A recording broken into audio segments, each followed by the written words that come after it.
We are honored to welcome Dr. Mikio Oishi as today's speaker.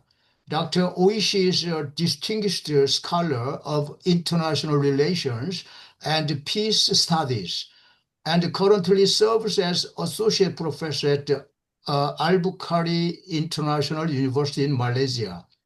His presentation, titled Building a Northeast Asian Community, Historical Reconciliation, ASEAN's Insights, and Prospect for Regional Integration, will offer timely insights into how ASEAN's lessons might inform new pathways for Northeast Asia. We are also delighted to be joined by Dr. Sandip Kumar Mishra, professor at Jawaharlal Nehru University in India and a leading expert in East Asian studies, who will serve as today's moderator. His guidance will help shape our discussion and ensure a rich and thoughtful exchange of perspectives. Let us take this opportunity to reflect, learn, and share ideas that contribute to a more peaceful and cooperative East Asian region. Now, let us begin by inviting Dr. Mishra to introduce our speaker and moderate today's session. Okay, Dr. K. Mishra, okay, the podium is yours. Thank you very much. Thank you, Professor Khan. It's my pleasure to moderate this lecture. Actually, I have been very fond of Professor Mikio Oishi anyway, because I always find his lectures, his presentation, his arguments provocative at least, and basically bringing new insight to any existing understanding what we have about international relations. So I really respect and like his presentation. Professor Mikio Oishi officially, like say some formal introduction, I will say he did his BA from Kyoto. He did it MA and PhD from Bradford, and he's classmate of probably Kamrul Jaman Khan, Professor.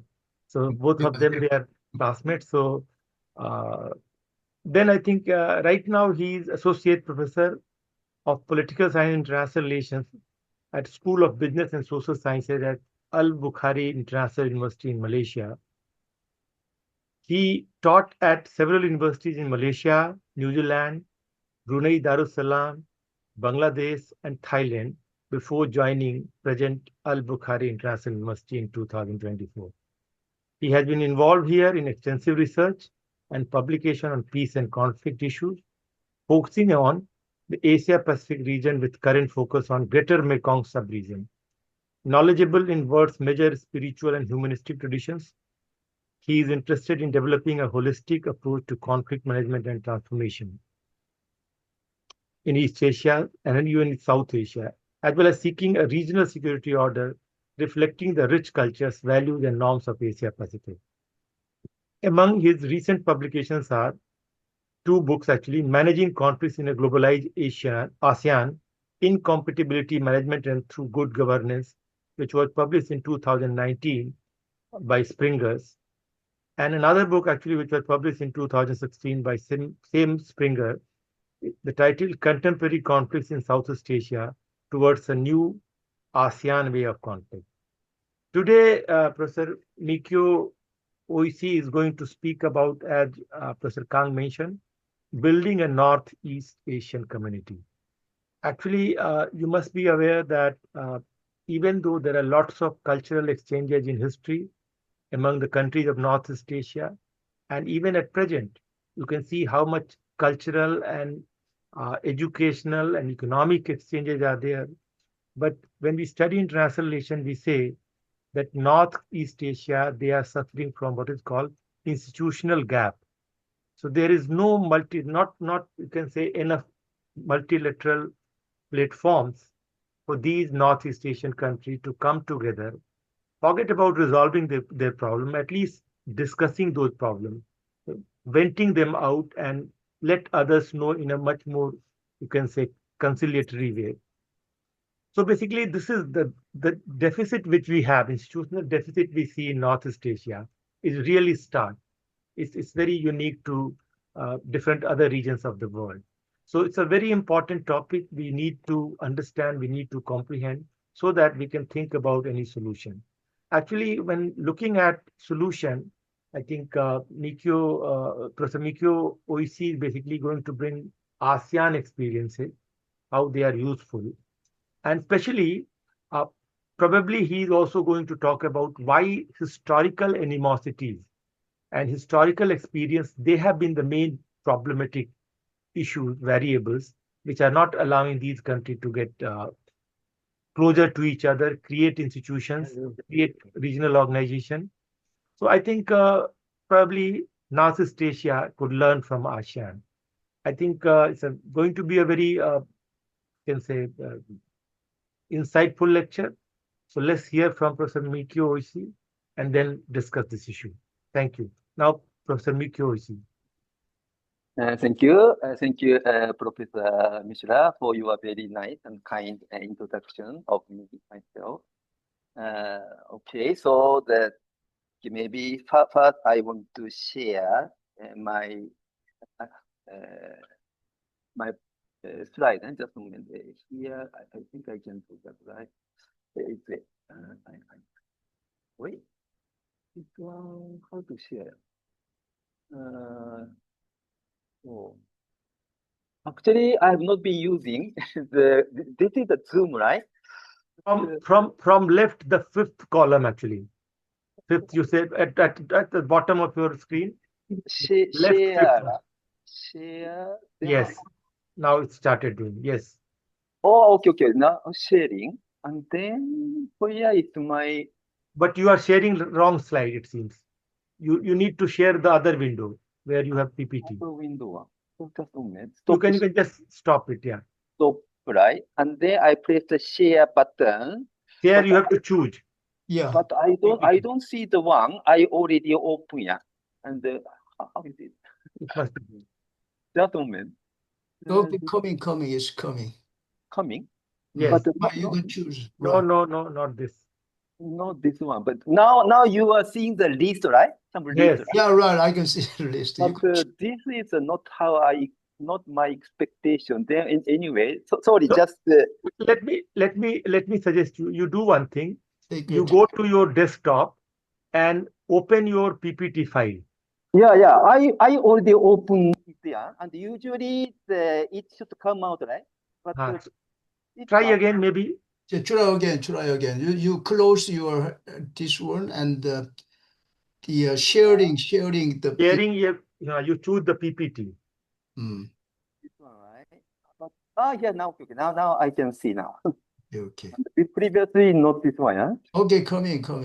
Yeah, then I make it bigger. Okay, yes. Good. Yes. Good.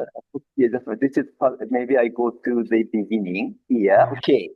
So now hopefully, but this one is not the big version, right? Maybe this is a big one. Okay, should be okay, right? You can go to view. The show. Okay. Yes, now it's okay. Very good. Now okay, then just a minute. I'm just move this one. So today's title, building a Northeast Asian community. So that one suggests that now this presentation is very much maybe aware of the existence of the one and community that in Southeast Asia. So in Southeast Asia, so the ASEAN community already started in 2015 already. ASEAN community. So ASEAN one community already in the formation, not very well established and consolidated, but already ASEAN had a long history of regional integration and compared with Northeast Asia. So basic idea is to learn from the experience of community building in Southeast Asia, ASEAN, right? So building a Northeast Asian community. Then after this, there's a long subtitle, historical reconciliation. Yes, reconciliation is very, very important in Northeast Asia. And then, of course, ASEAN also can give some lessons from its own experience and also prospect for regional integration. Actually, this title I have chosen this title from among maybe 3 options. So I chose and this title, and okay, that's quite interesting, and this one aligned with my personal interest. Okay, so this is the one. First of all, this is the map of East Asia. This includes the Northeast Asia. Of course, I need not to explain anything, right? And northern part. So that is the Northeast Asia. Then the southern part, and your sound. Sorry to disturb you, Professor Mikio. Your voice suddenly becomes very, you can say, low. Hasn't changed. Because earlier it was very good, but suddenly your voice actually volume My you voice, can. my Yes, voice. now so great, done. Now it's better. Then maybe I just hold my microphone here. Yeah, right. Okay. Okay, so this one, and then this one, and yeah, of course, Northeast Asia, China occupies the large part of Northeast Asia, right? And but actually, Northeast Asia consists of 6 countries: China, and the North and the South Korea, and Japan, and also Russia. Yeah? Russia is a big, huge country, but Russia's presence. And Russia is an important neighbor and to the regional countries. So Russia is, of course, included, and Mongolia. So there are 6 countries that consist the Northeast Asia, right? But China is by far the largest in size. Compare with that, so Southeast Asia, they are more complicated. So the Southeast Asia, now most of the countries in Southeast Asia has joined the ASEAN, Association of Southeast Asian Nations. Currently 10 members, and hopefully Timor-Leste, East Timor, hopefully will join in the near future. Then that would make ASEAN as the 11 member regional association. And as I tell again later, and there's a rather large contrast between Northeast Asia and the Southeast Asia. Yeah? And the Southeast Asia is characterized with diversity in terms of culture, language, and religion, and also people and ethnic groups. In comparison, Northeast Asia, I think this is a strength that in Northeast Asia share the cultural base, right? Cultural base mean Confucianism from China, and Taoism again from China, and Buddhism, especially Mahayana Buddhism, originally from India. But this type of Buddhism, Mahayana Buddhism, was very much developed in China, right? So I think most of the regional countries, China and Korea and Japan, have been under strong influence of the Confucianism, Taoism, and Mahayana Buddhism. I think this is this is commonly shared by the major countries in Northeast Asia. This is a big difference from Southeast Asia. Southeast Asia, there are of course many religions and different languages, but yes, in terms of the population, because of the Indonesia and the Malaysia, now the large part of the population are Muslim, right? But also Thailand and Buddhism, and Myanmar also Buddhism, but Theravada Buddhism, and Vietnam Buddhism, but Mahayana Buddhism, and Cambodia also Theravada, and all these things. And also there are substantial number of Christians in the region. This is because of the historical and maybe colonial influence of Western countries, right? So definitely the Southeast Asia has a much more diversity than Northeast Asia. So anyway, this is a map.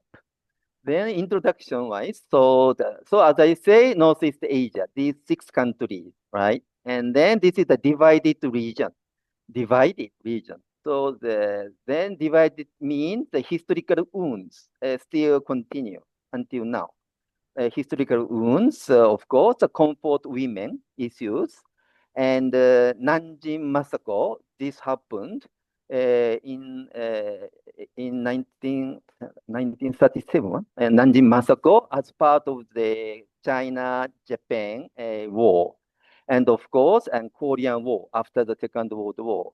So these major issues has been continued, and its impact and its legacy continue until now. And Korean War hasn't yet officially been brought to an end, right? And these things. So the historical wounds there, and then these wounds needs to be healed, right? And then the geopolitical divide. This one also related to the historical and background. And now the situation is such that many people are talking about the new Cold War, and China is rising economically and politically, and maybe maybe to certain degree militarily. And history and traditionally the U.S. government try to contain the rising China, right? And then the China encirclement, containment to China policy continue. But the current Trump administration is somewhat different, in my view, compared with the previous administration. Right? And Trump himself has a business background. So he doesn't seem to see any countries as the permanent enemies or permanent friends. And he has been changing the attitude, even recently changing attitude a lot. And Trump seems to be aiming at mediation. Maybe he wants to, it looks like he wants to be remembered as a mediator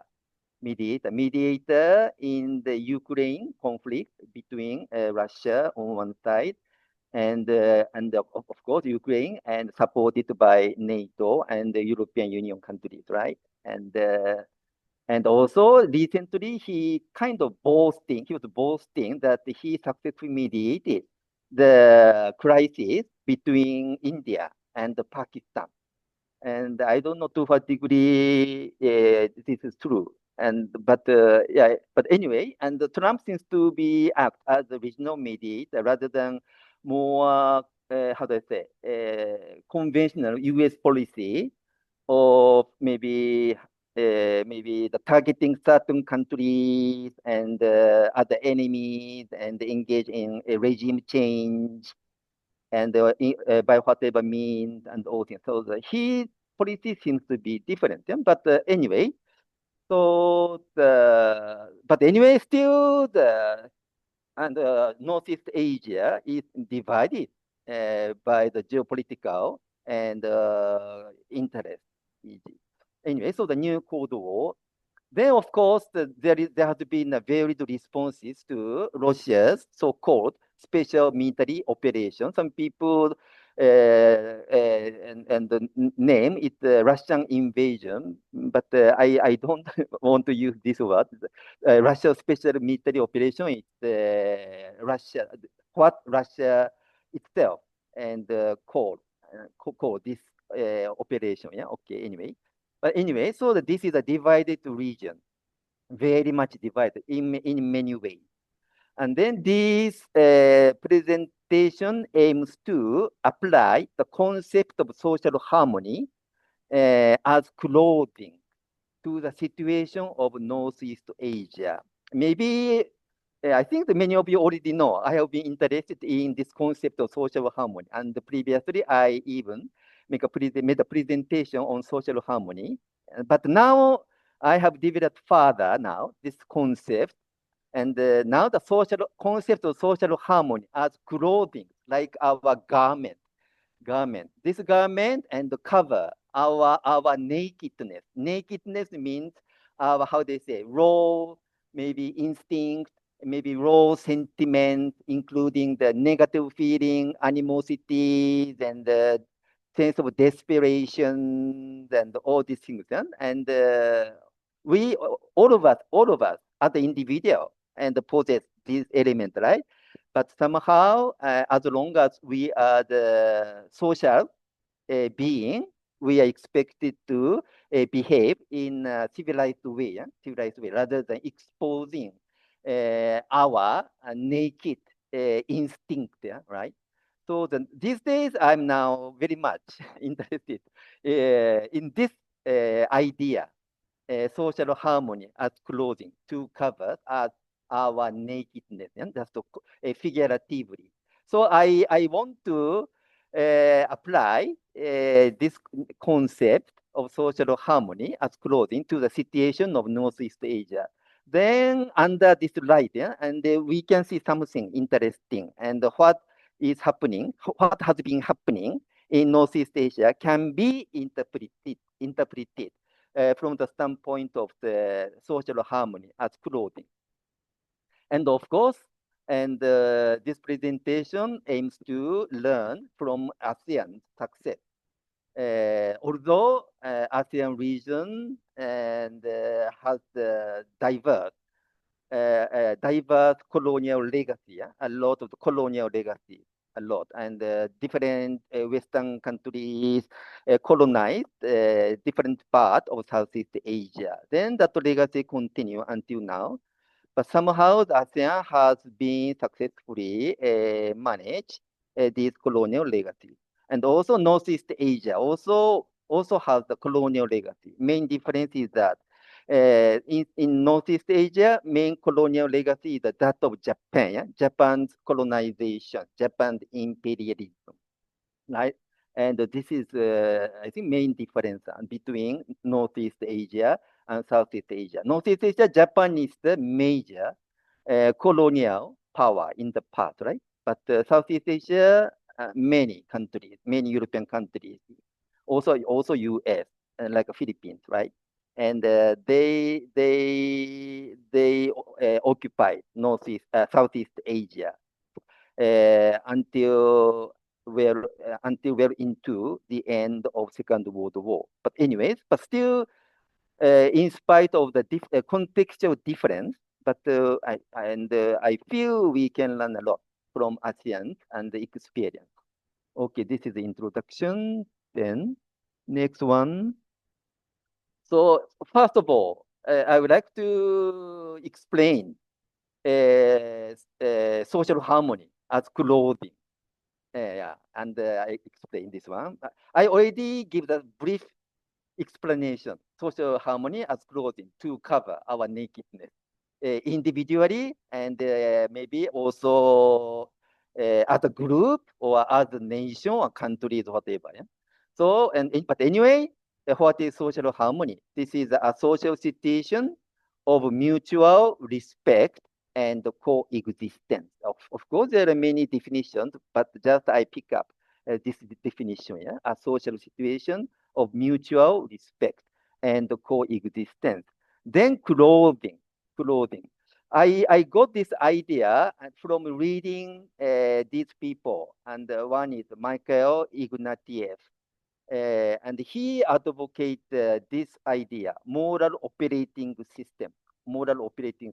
This means each human community has, and this system, this is like computers, laptops, operating system, yeah, and all computers should possess operating system.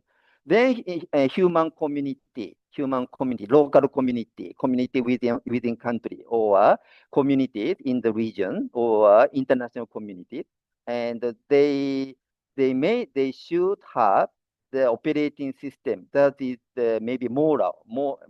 So this one defines the what is right and what is wrong, what is expected for the members of the community to act, right? This is the moral operating system. This idea by Mikhail Ignatieff in his work in 2017. And another concept that helped me to develop this idea of social harmony as clothing is the concept of civil religion. As discussed by Chaiwat Tata Anand. and he's a Thai scholar, but unfortunately he recently passed away. And he's also very well known scholar on peace and conflict studies in Thailand. And his concept of civil religion is supposed to work to bridge the polarization in the country. He was observing his own country, Thailand, and for a long time, the country has been divided, right? And very well known is divided into so-called red shirts and yellow shirts, right? And then after that, situation is more complicated, right? But still the social divide and the polarization in the country not yet fully addressed in Thailand. Not only Thailand, but in many countries. Many countries are now getting polarized and Bangladesh, Bangladesh, and now and also for a long time under the previous government, and there's a strong polarization between those who support the ruling government and those who support the opposition parties, and the huge polarization. And there was no dialogue, no constructive interaction between the two camps. And of course, many countries increasingly like this. And now also US, we are witnessing US also polarized. And maybe historically between pro-life and pro-choice, right? And then now the rather recent issues, the LGBTQ issues, and of course, and many issues now. And then also US is also maybe give the typical case of the polarization in the country. Then the civil religion is supposed to bridge the gap between the polarized camp, and then civil religion requires the people to behave in a civilized manner. And from this, I got the idea. So then maybe this idea can be said, maybe figuratively, as a clothing to cover our naked, raw instinctive urgings, right? And sense of resentment, grievances, hatred, and prejudice, and mostly negative, right? Negative things shouldn't be openly expressed, right, by ourselves. We are supposed to behave a civilized manner, right? Yeah, but anyway, so these concepts, social harmony, balances individual desires. Of course, certain desires are valid and constructive, and all of us have the desire to develop. We want to develop ourselves as a highly developed moral entities, right? Moral entities, and certain and virtuous character, right? But of course, often these personal aspirations, this is the positive one. Sometimes and clash with the common good in society, collective goods. So there is a need to take a balance between individual desires and collective goods, society within one country or whatever. But anyway, and also this social harmony is rooted in Northeast Asian traditions, actually. So this is quite interesting, actually.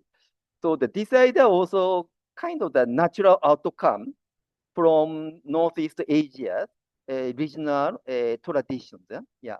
So the next one is the regional roots of social harmony. So as you already know, and Northeast Asia, and these, I think, mostly three traditions: Confucianism, and Taoism, and Mahayana Buddhism, and these are very strong, strong tradition. And the Confucianism, according to Confucianism, there should be a social order through self-discipline and respect for relationship social relationship, like the relationship between parent and the children, between teachers and the students, and between the rulers and the subjects, right? And this one. Yeah, this is a kind of the order, fixed order, right? Of course, these orders and the fixed relationship become very stifling, right? Stifling and maybe preventing our, maybe suppressing and frustrating our personal aspirations. But still, it played a role in maintaining society, maintaining society. This is Confucianism, and this is the strong tradition of Northeast Asia. And also Taoism. Taoism is the more free flow of life, right? Life, but also emphasize the balance between the opposite, and the opposite. And this is typical and very typically between yin and yang, right? Yin and yang. And there's no fixed polarization things, and there's always changing, like dialect, dialect, and the balance between the opposite. This is Taoism idea. Then Mahayana Buddhism. Mahayana Buddhism is the compassion, great compassion. This is called Mahakaruna. Mahakaruna, great compassion of all beings, including living existence, like human being, animals, even plants, and even minerals, stones or rocks. According to Mahayana Buddhism, all existence suffer from alienation, sense of alienation. Then the Mahayana Buddhism try to address and save all beings, right? And then also this idea, this Mahayana Buddhism offer this idea of interconnectedness, and we don't exist individually alone, like isolated island, right? But we are all interconnected, right? And this idea. Okay, so these three traditions are very strong in Northeast Asia. This can be the common tradition in Northeast Asia. And also language-wise, so Japanese use this one, Chowa, and kanji. Kanji is like this one, and Chowa. And then the Korea pronounces Jowa and Jowa. And I'm not very sure exact pronunciation, but I think the Korean and the Japanese originate and use the origin the same Chinese character, yeah, because the pronunciation is very similar. China also this Chinese character also can be used, but these days Chinese people use the different Chinese character, and this one is Heisei society or something. And Chinese government has been promoting and this idea of the harmony, social harmony for quite some time. Yeah. So anyway, so this is language-wise. So the idea of Chowa can be shared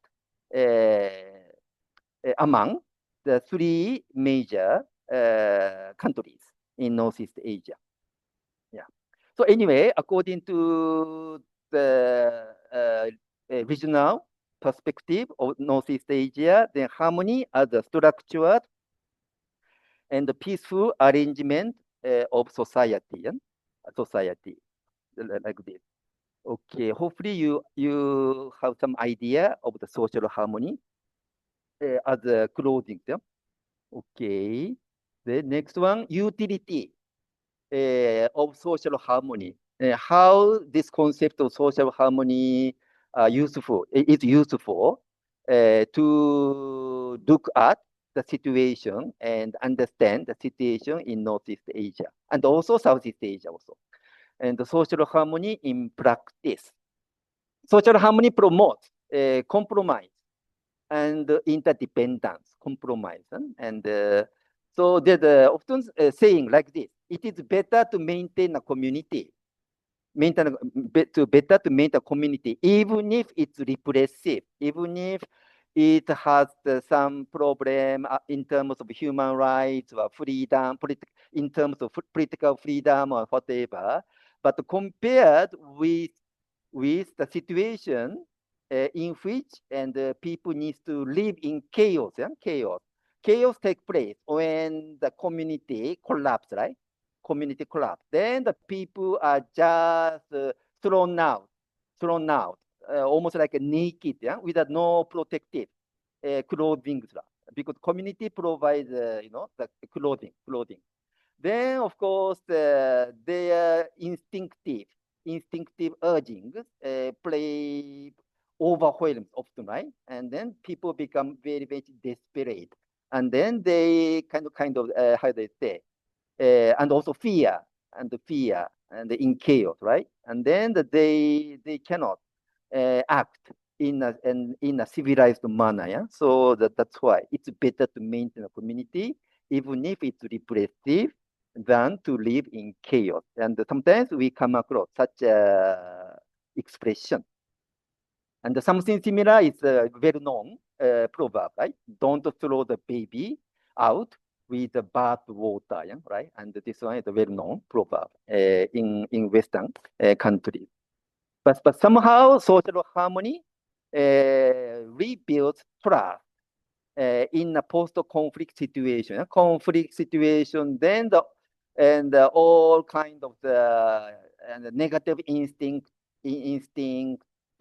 urgings came out, right? In the armed conflict and the crisis situation and atrocities and all kind of things, right? And then that destroy the human community, and physically, politically, economically, and also relationship wise. And then this concept, social harmony, can help rebuild trust among others, right? Trust among the people, trust, and then prevent unrest in the post-conflict situation. Yeah. And also, I feel this concept of social harmony has a potential, big potential in peace and conflict studies, and this one. So far, I don't think this concept has a major role in the peace and conflict studies.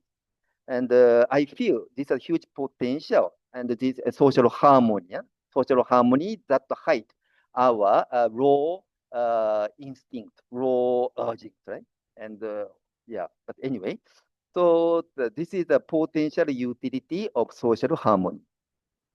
Then next one, and we will have a more detailed look at Northeast Asia. Northeast Asia's current situation, that is a divided Northeast Asia and its landscape. So region-wise, you already have these 6 countries.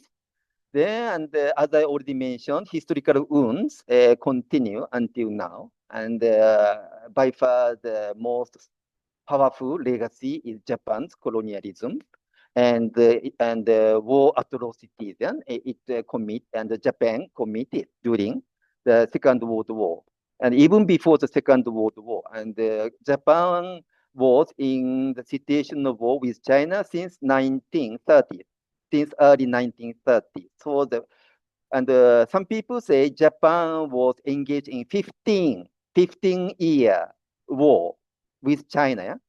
Although the Second World War and since the Pearl Harbor attack and surrender, and it is, I think, almost 4 years, or less than 4 years, right? Because this one started December 1941, right? And then the end 1940, August 1945. So the less than 4 years. But actually, Japan has been in the state of war with China for almost 15 years and long. Then during that time, Japan, of course, invaded mainland China and committed a lot of atrocities. And also the comfort women issue also took place in mainland China, not only in Korea. And this is and also big issue in the region, of course. And of course, conscripted laborers, and most of them are from Korean Peninsula. And at the time, Japan already annexed Korean Peninsula, right? And then those and many of the Korean people brought to Japan to work at the factories or mining and coal mine, whatever, and under very, very inhumane working condition. And then this issue also happened between Korea and Japan, and this one still continuing this issue, right? And then, as I said, Nanjing massacre in 1973, and this is also a very, very controversial issue.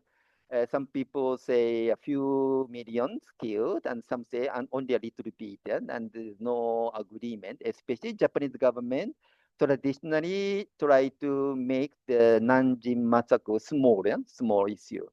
But of course, and in this forum, and we all repeatedly look at this issue and this one. This is definitely a huge problem. And then there's some kind of common understanding over what happened, right? And during the China-Japan 15-year war, and there seems that some common understanding among the countries, not only the countries in Northeast Asia, but Southeast Asia, including the Philippines, right? But my feeling is that Japan has been, how do you say, out of the play, out of the discussion, and somehow, and in my observation, Japanese government, not only Japanese government, but also the people, Japanese people are not really engaged in the dialogue over what happened during the war period. And this one is, of course, part of historical perception issue. And again, and this is a larger issue, and this one includes all of these things, comfort women and conscripted laborers, Nanjing massacres, and many things, right? And the different interpretation by different countries, government, and the Japanese government say something, right? Although Japanese government officially apologized for its part of colonialism, imperialism, and war atrocities by several one prime minister and one head of the liberal democratic party, and they apologized historically, but and the Japanese government behavior after the so-called public apology kind of contradict what it say, and then this one generates distrust and no trust in Japan, and this has been now the common perception of the Japanese government position, right? And then of course now Japan, there's a kind of the nationalist, the rise of nationalists, and this is this nationalists have a very exclusive perception about the past, and then this perception cannot. This perception is not compatible with the increasingly common perception of the neighboring countries and the peoples, right? So now that this has been a very big problem, and then these things not yet fully addressed. And during the in Korea during the previous administration, and there seems to be certain degree of agreement, right? But this agreement is just shallow, in my view, just a shallow agreement, and only between the government and the government supporter and whatever. But the real issue has not been addressed properly. So now the new government, and I'm looking forward to restore and revive the bilateral effort to jointly look at the historical issue I think that now we have this opportunity, I think, under the new Korean president, Lee Jae-myung president, right? And yeah, I'm really looking forward to this issue for that, especially two people, Korean people and Japanese people, jointly explore what happened, yeah? And then hopefully come up with a common understanding of the history issue. And based on the common understanding, that is the common truth, then the common justice. Until now, there are many justices, yeah, depending on the country, right? But hopefully in the near future, there to be the agreement about the truth and the justice of the past problem, and including war, and these things. So anyway, historical wound, and so far not fully addressed, right? And mostly because of Japan's reluctance, and the people are not well informed, in my observation. This is historical wound, and of course, geopolitical divide. And it looks like the Northeast Asia has been divided into two camps, right? And the US led, and that is Japan and South Korea, right? And I don't know what will happen under the new president. Hopefully, the new Korean administration hopefully will take a more independent position, right? And this is the US-led camp, right? And also Japan's ruling current government, so fragile, so and based on such a very weak basis, yeah? So soon the parliament election to elect the councillor. Councillor is the Japan's version of the upper house, yeah? But real power lies with not upper house, but representative, yeah, House of Representative, lower house. And but the upper house election will take place very soon.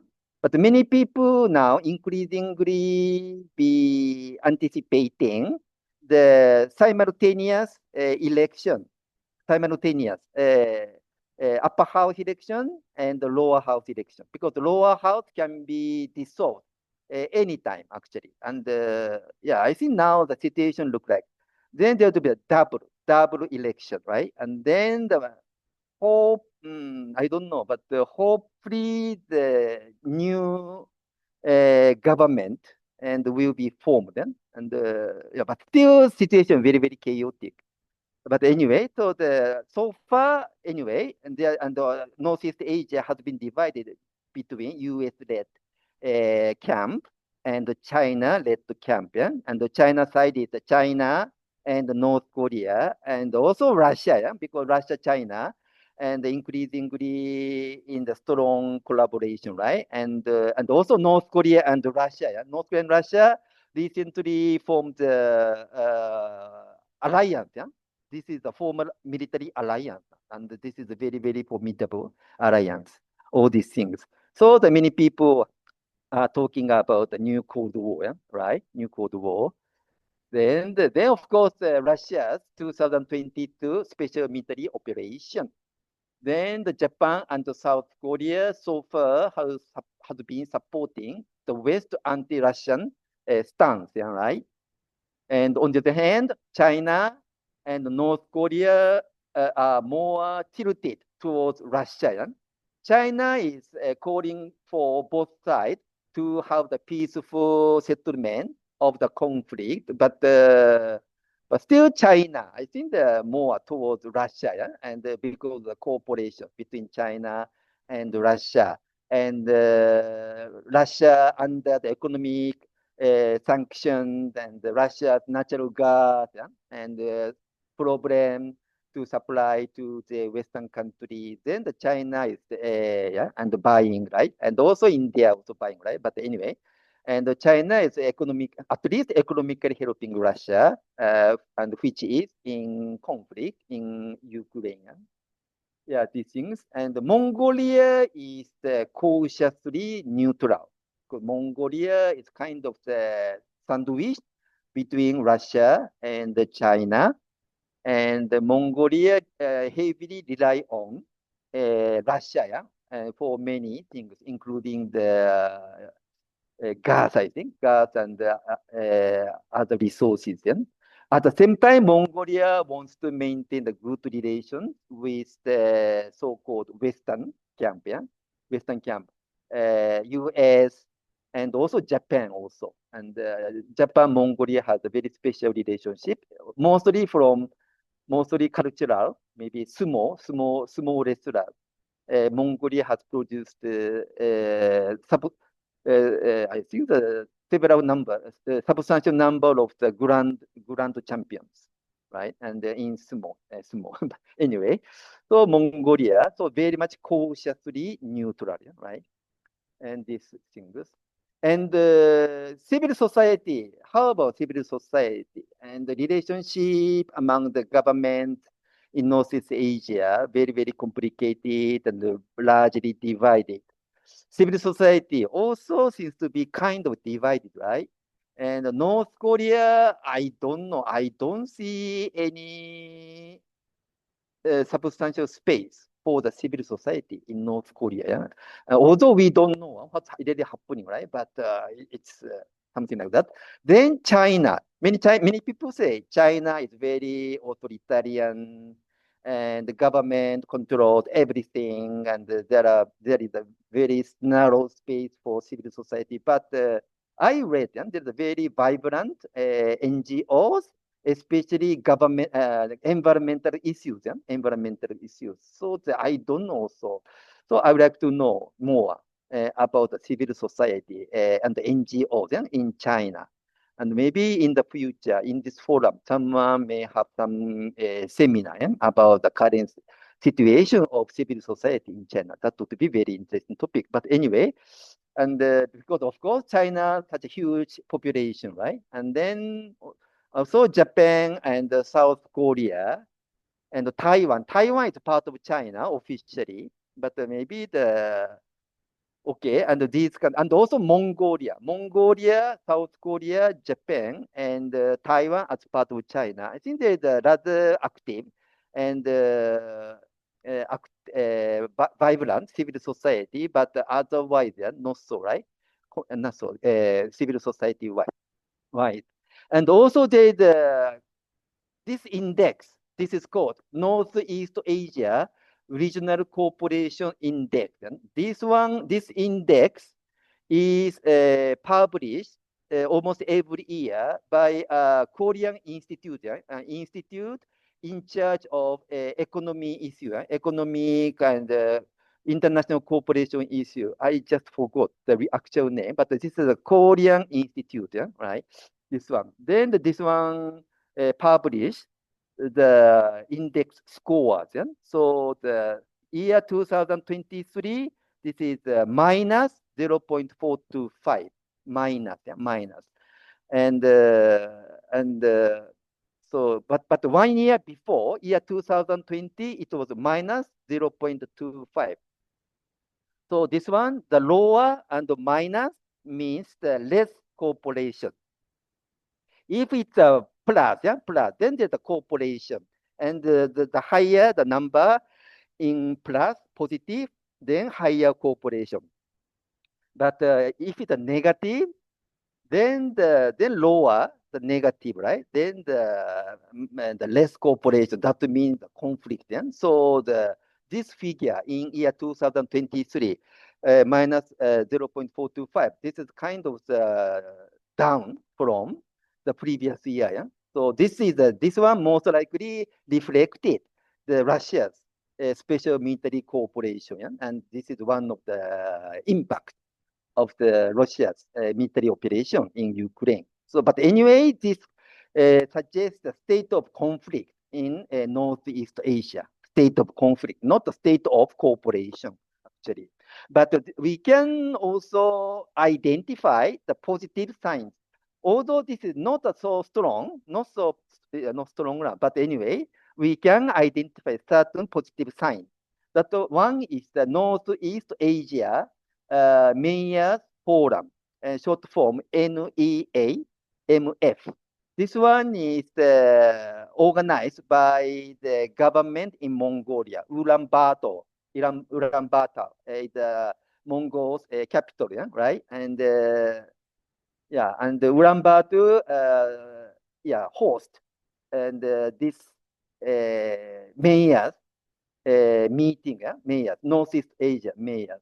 So the currently mayors from 40 plus cities in Northeast Asia come together in Ulaanbaatar and discuss common issues, mostly environmental issues and urban problems and high congestion of the people and maybe the rubbish collection and all things. And they discuss all these things. I think this one, I think that many countries also participated in this one. And this is one positive sign, right? This one. And this one, the mayor. Mayor does not represent the government, right? They are relatively free and discuss the common problem, right?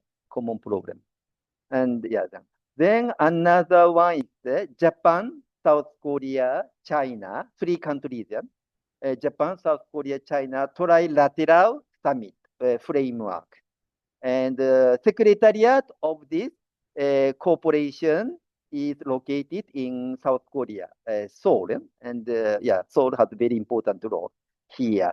But again, this one, and yeah, already this one exists.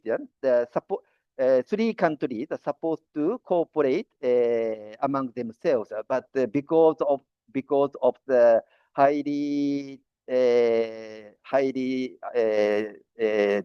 tension, tension situation.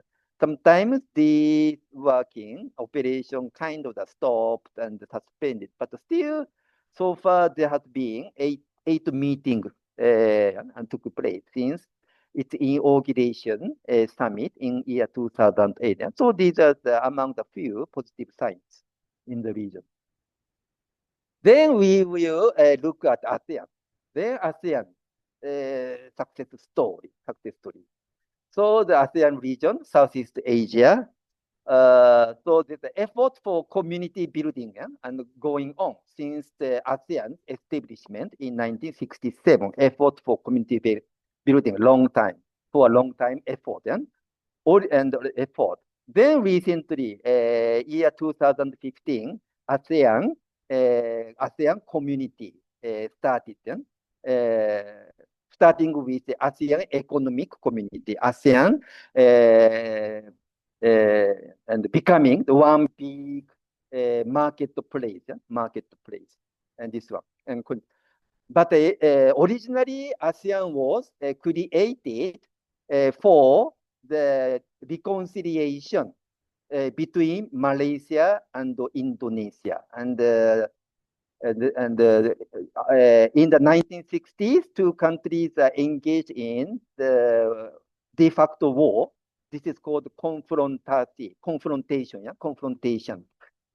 Malay word confrontation. This is a huge issue in Southeast Asia.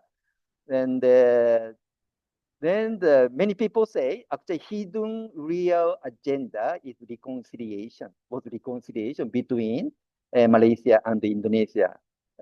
And of course, at that time, also Philippines and Malaysia, and not in a good relation over the ownership of Sabah, these things are, yeah. But anyway, so the main purpose of the ASEAN is the regional reconciliation, right? Of course, its long history since 1967, ASEAN developed ASEAN Way. ASEAN Way is the important consultation and consensus, and very, very important consultation and taking time in listening to each other, consultation, and then consensus may emerge naturally emerge rather than vote taking, majority vote whatever, not like that. Consensus can naturally come out, emerge. This is ASEAN way of decision making. And of course, no interference into each country's domestic affairs, right? And diplomacy orientation, right? This is ASEAN way. And then neutrality and the Kuala Lumpur Declaration already declared ASEAN should be the neutral area, right? And avoiding the interference of the extra regional powers. Yeah? And currently increasing US-China rivalry, yeah? And ASEAN meeting avoidance to be drawn into the US-China rivalry. And in terms of civil society, I think the ASEAN quite interesting happening, and the vibrant NGO activities, and like the ASEAN People's Forum, and also of course Forum Asia, right? Miss Charida, and sometimes she participate in this forum, right? For the forum, and very vibrant. Yeah, of course certain countries like the Laos, yeah, Laos we don't know much what's happening, but otherwise, even Myanmar, and in spite of the de facto civil situation, but NGO activities are very and very strong, and those things. And also Vietnam also. I am also involved in the establishment of the Mekong Environment Forum. This is the NGO, yeah? And even the communist government, but still the civil society has a relative freedom space for activities. Then outcome and the peace, free trade, cultural ties, among the regional stakeholders, including the countries, in spite of diverse cultures, peoples, and religions. This is the outcome. So because of this, ASEAN has been considered as a successful regional organization. And then also there's something similar to Northeast Asia index, and this is called Southeast Asia Conflict Index. This index is published by another institute in Australia, Australian institute, not the same institute in Korea, but also this institute also published scores, yeah? I think almost every year. I think. Now this one, ASEAN, Southeast Asia conflict index, plus 0.72. Plus means more towards cooperation rather than conflict. Yeah? So this means in year 2023, and this is the state of cooperation, ASEAN success story, and endorsing our general impression that ASEAN is a successful regional organization, right? This one. Anyway, I need to hurry up now. So, and then I will just please try to complete in 5 to 7 minutes. Okay. I do. So this is just comparison between Northeast Asia, Southeast Asia, colonial legacy. Japan remains. Japan is a major colonial power, and then Japan cannot leave the area, right? Japan remain in Northeast Asia, yeah. But Southeast Asia, Western powers, colonial powers already left, right? Of course, but of course, there is a legacy, colonial legacy exists, like a territorial dispute or whatever. But somehow, ASEAN way has been ASEAN way managing the territorial conflict here fairly well. Diversity-wise, Northeast Asia is less diverse, yeah, than Southeast Asia because of common cultural basis. Southeast Asia, real diversity prevail. And the historical wounds and unresolved, yeah, really, right? And this is quite obvious. And the Southeast Asia historical wounds, so the confrontation is the major one. Otherwise, most historical wounds is related to the Western colonial legacy, yeah? And still maybe continuing and until now. But among the regional countries, not such a strong mutual wounds, right? And then, of course, then the framework-wise, and the Northeast Asia, no charter, no constitution things. Huh? But some hope is Northeast Asia Mayor forums and the trilateral summit in Northeast Asia. Some this can become certain framework in the future. That just remains potential in Southeast Asia. ASEAN already established, so there is a strong institutional basis exists there, and then this played a very important role. And the civic space, Northeast Asia rather restricted, but the Southeast Asia and rather open and vibrant NGOs. And the cooperation index, Northeast Asia negative, yeah? Negative, and that means a state of conflict. Southeast Asia positive, that means the state of cooperation there. Then and weaving the Northeast Asia's clothing harmony. So I want to look at all these issues of Northeast Asia under the light of social harmony as clothing. Yeah. So this one based on shared values in Northeast Asia, right? And the possible steps. Just I'm talking about just a potential, possible step. Heal history, such as joint commissions and official mechanisms, right, to deal with the regional issues, comfort women, forced laborers, Nanjing massacre, and this one liberation, cultural unity, and ease distrust. And distrust prevail in the region, right? And very deep distrust in the region. Then in that case, maybe one possible way is to deepen trilateral summit framework. And this is already exists there.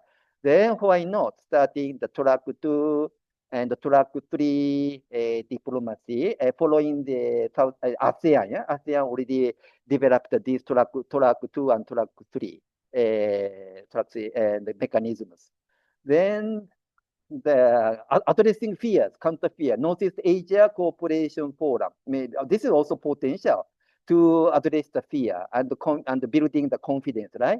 And Northeast Asia Cooperation Forum for neutral dialogue, and currently very heavily divided, but still possible. And such a cooperation forum may act like the ASEAN in reconciliation, regional reconciliation. Then weaving Northeast Asia's clothing of harmony and a continuation. So weaving fabric and clothing then. And then the strengthening the diplomacy, making use of the existing Northeast Asia Mayors Forum, and also enhancing economic ties. So far, three countries, three major economies in Northeast Asia: China, Japan, South Korea.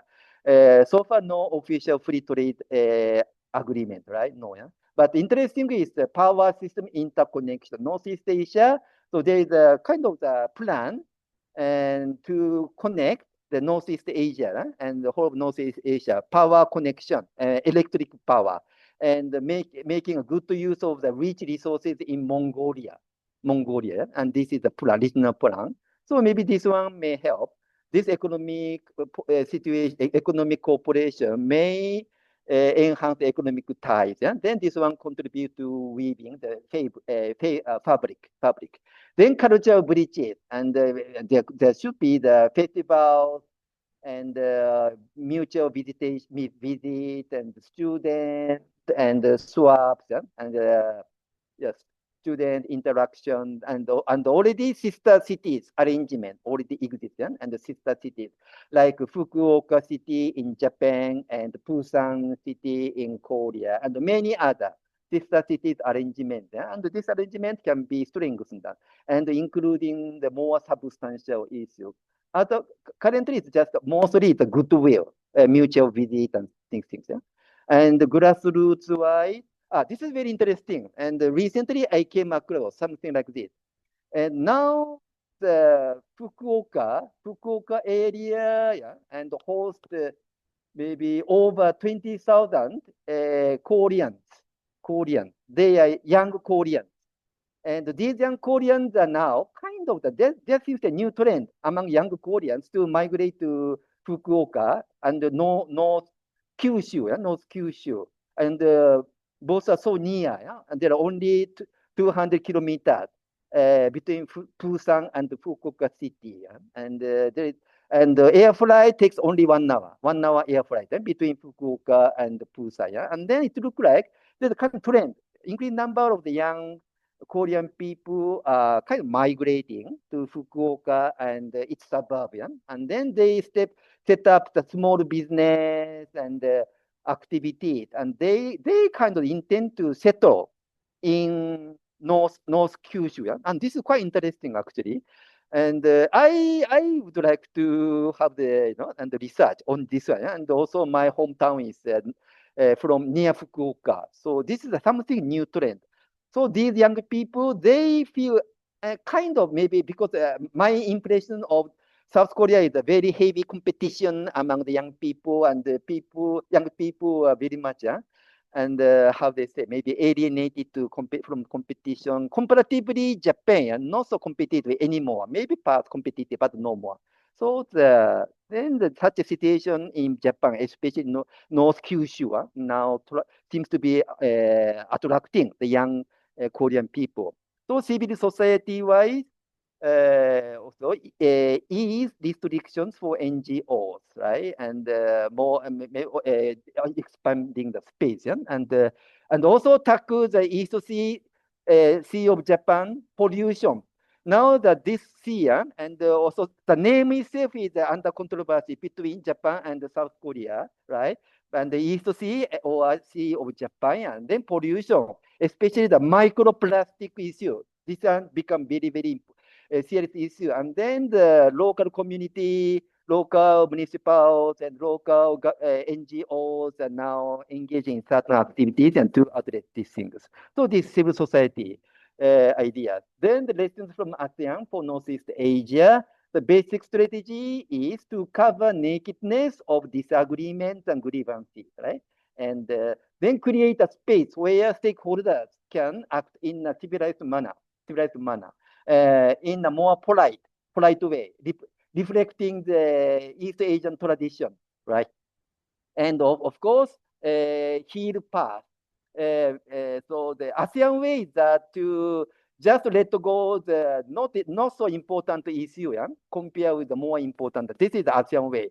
So Northeast Asia can learn something like this. Let go of issues that are low in priority. Then build dialogue, strengthen the framework of Northeast Asian Mayors Forum and the Trilateral Summit. Then the empower civil society, of course, this is quite important, and loosen restrictions for Fukuoka youth, and then those young Korean people in Fukuoka, I think also still they have some problem about the status for the residents, but I think something new it seems to be happening there. And then, of course, stay neutral also, and navigate Russia's special military operations and the U.S.-China tensions, right? And tailor to culture, leverage Northeast Asians Confucius, Northeast Asia traditional commonality versus ASEAN diversity. This is the one potential advantage of Northeast Asia over Southeast Asia. Then conclusion. So challenges, so nakedness of historical wounds still exist, and Japan's colonial legacy and impact of Russia's special military operation in Northeast Asia. So these index, and the conflict and the cooperation index minus 0.45. This is the situation of conflict. And the encouraging signs, as I say, Northeast Asia, Mayors Forum, Trilateral Summit, and Fukuoka's 20,000 plus Koreans, for example. And ASEAN's model is a reconciliation and diplomacy centered, and the civil society despite the diversity. There are the result, and the cooperation conflict index, the positive, plus 0.72. So vision for the future. So the weaving harmony with Northeast Asia's common cultural tradition. Okay, that's all. Sorry, it's rather long now. And that's all from me. Thank you. Thank you, Professor Mikio Oishi. I think, as I told you, that he always comes out with very new ideas and very interesting ideas. I am moderating, and actually moderator doesn't have much to say, but I think to utilize this platform, since I have got moderation responsibility, I have few points in the beginning itself, and then I will open the floor. The first point I will say that is it okay to compare a data which is released by an Australian institute and a data which is being compiled by South Korean institute, because the name, one is basically cooperation index, another is saying conflict interest. What kind of variables both are taking? Why can't, I'm not sure, I haven't seen it, but probably Australian institute might have data about Northeast Asia also separately.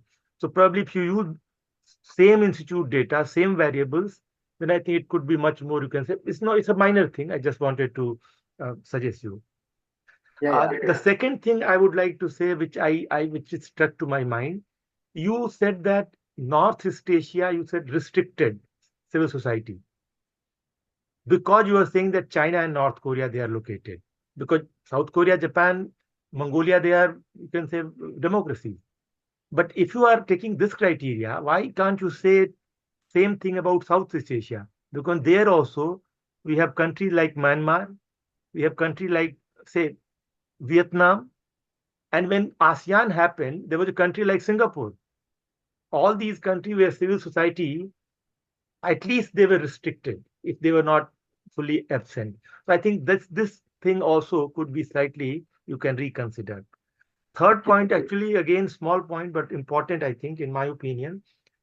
This is basically when you are saying that harmony, even if there are, even if it's repressive, I think that needs to be reconsidered. You know, when we study philosophy or political science or say international relations, there's an idea of unjust peace. Unjust peace means that the peace which is based on injustice happening to, you can say, different entities of that particular society. So I'm saying probably you want to say, even if repressive, rather you say that even though there are, I think to say it, like a society, even if there are injustices, let's try to go beyond them. Let's learn to forgive. Let's not talk only about past. Let's talk about future. So if we keep taking, or rather settling the score of past, there is never end. Actually, you will take revenge of some of my past wrong deeds. Then I am going to take revenge of you, and this cycle will continue. So probably you want to say that even if there are some injustice, let's forgive and move beyond. So that could be better, rather saying that even if it's repressive, because or rather many people will disagree that any repression is going to be problematic, and that could not be. The more substantial point. So these are some small suggestions. I think you can use it or you can respond. The more substantial, which I would like to raise your concern, is the point that when you are saying that ASEAN, basically what happened, probably you are saying that civil society, they bring all these things. Because in Northeast Asia, you are demanding, because you are talking about track 2, track 3. My problem is that in Southeast Asia, ASEAN countries, it happened through track 1. States, they decided to do it. State were the main agency, they decided to do it, not the civil society of Southeast Asia. Southeast Asia, they were as divided civil society. They had people who were saying that we should take revenge, we should settle scores, we should not cooperate.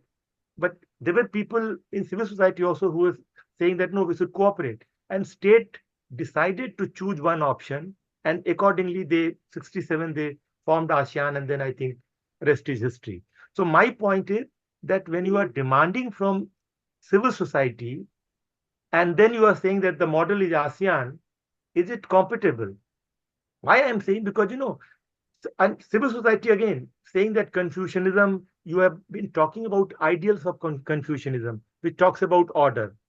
But do you know what happened when New Confucianism there in Chosun dynasty of South Korea or Korea?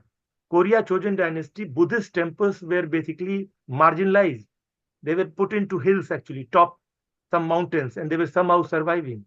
So I'm saying that these ideas in New Confucianism, Buddhism, you see what Buddhist people are doing in Myanmar. So basically, you are talking about ideals, because these ideas, when they talk about harmony in Confucianism, they talk about harmony among the believers, the people who are similar religion. Probably to non-believers, most of the religions, there are problems. So I will say that gaining, or rather extracting some reconciliation from these traditions are going to be problematic. And why can't we think about something like democracy, something like liberalism, something like, you can say, the modern political values which we have evolved, articulated in several centuries last. 2-3 centuries. I think rather than articulating all these ideas from this source, if you are looking toward traditions and citing only ideals, not looking at their practices, it's going to be somehow problematic. So these are some can say points which I wanted to raise. So if you want to respond, you respond, and then I will open the floor to others. Okay, thank you. Thank you, Sandeep. And I think you have read maybe five points, yeah. If I'm not mistaken. First one is the two different indexes, and you are exactly right. So it's quite difficult to exactly compare the figure, right? So but at least what I can say is that one index cell, one index cell, Northeast Asia in the situation of conflict, and Southeast Asia in the situation of cooperation. Yeah? And yeah, this one index included several and the political situation, the economic situation, cooperation, and the cultural situation. Yeah, all things included. I think I didn't very examine very clearly, but I think the roughly more or less, and looking at the more or less the similar things and other index. Yeah. So anyway, but maybe hopefully either institute, either the Korean institute or the institute, maybe expand and their area, right? Then maybe the same institute will include the also other region in the future, hopefully. This is what I can say. Then the second one is the you are raising issue of civil society, right? Civil society and what you are saying is that civil society. Maybe even in Southeast Asia, some countries are very, very repressive, right? Like Singapore. Singapore, yeah, definitely. And even now, I think the people need a permit, I think. And if they get together, more than 5 people, and say something political in the public, and if I'm not mistaken, even now. And yeah, Singapore, yeah, definitely. But still, I have the feeling. This is maybe just a feeling, maybe not not quantitative, non-quantified, but still, I think that Southeast Asia and there are many regional-wide network, yeah, actually quite a lot. And also, I have been involved in the whole Southeast Asian network to realize the democracy in Myanmar. Yeah? I have long been the member and a lot of the activities doing. And then this also includes the influencing the government, right, and each countries. So of course, and as I say, ASEAN is more state-centric organization, and that gives the impression that NGO doesn't have much room. But actually, from my experience, still there is a fairly wide space for the regional exchange, and of course, and one is the Forum Asia. Forum Asia is the NGOs coalition, right? Originated and headquartered in Bangkok. Originally, mostly it covers Southeast Asia, but I think it's already now expanding its network to Northeast Asia. But anyway, for a long time, I think still, and civil state and considerable space for the civil society activities in Southeast Asia. And Laos, I don't know. Laos is Laos maybe almost no space. And also Singapore, and often the Singapore and parallel ASEAN meeting, these things. And sometimes they are allowed to have this one only in something like the some kind of gym, right? And then with a small space. But Yeah, yeah. Of course, it's some country was different, yeah? But in a civil society, maybe I don't know whether. Professor Mikio, see, simple thing I'm suggesting. You say if you are saying open and vibrant, Southeast Asian civil society is open and vibrant, and you are saying restricted, you can say restricted and less restricted, or more restricted and less restricted, kind of. Maybe That will be a better more categorization rather than open and vibrant, and this is restricted. So this is basically, it seems to me, incorrect. too strong. Okay, thank you for your suggestion. And then, social harmony. That may include the depression, right?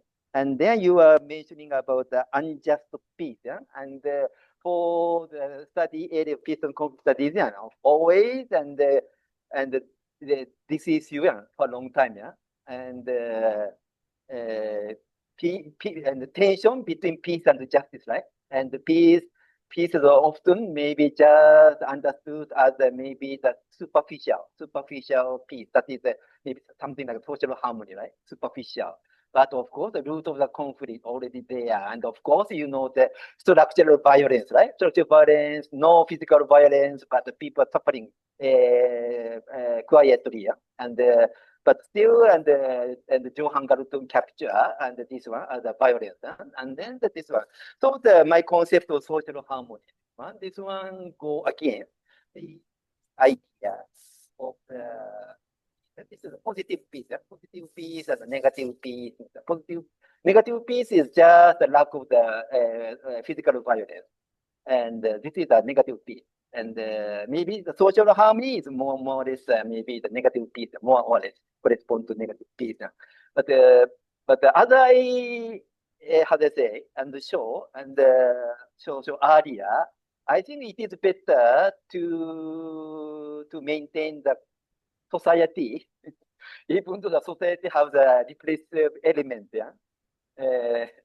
And then how do you say?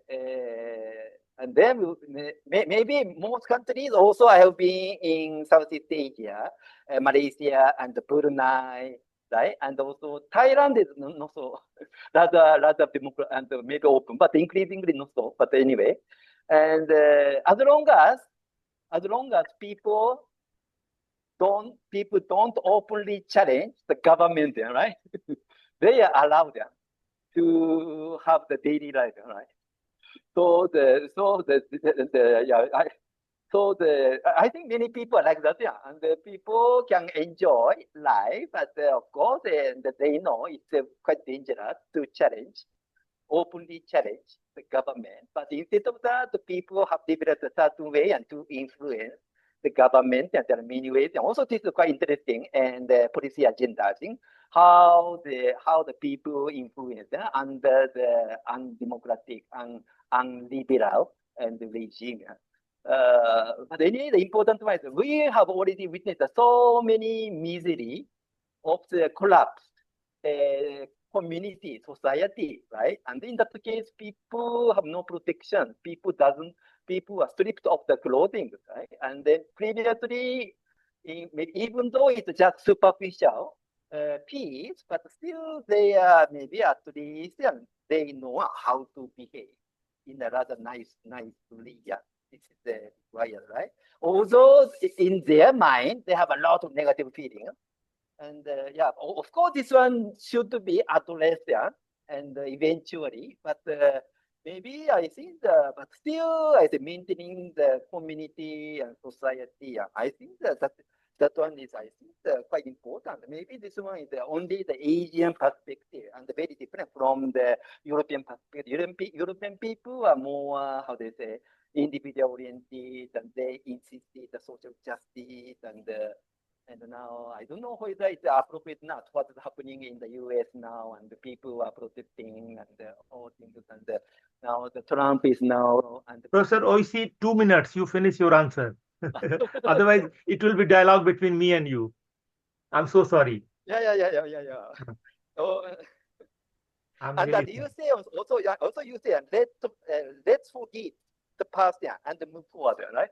So this is your kind of main takeout from my presentation. Something like that. And then also Southeast Asia, also like that. Mikio-san, close your microphone there. Close your. Sorry. Yeah, all right. And track 2 and track 3.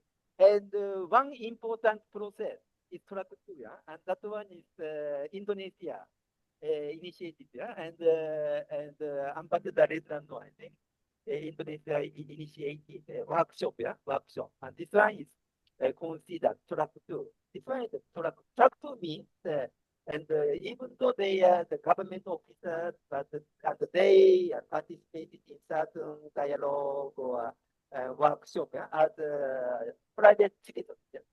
So also they are the government high officials or scholars. But practically, it is in ASEAN and track 1. Your voice is not clear, Professor Nishi. Oh, not clear. Yeah, so now great. Okay. Sure. Yeah. Microphone's not working. Maybe it's a sign for you to stop talking, Mikio. Look like yes. Okay, then anyway.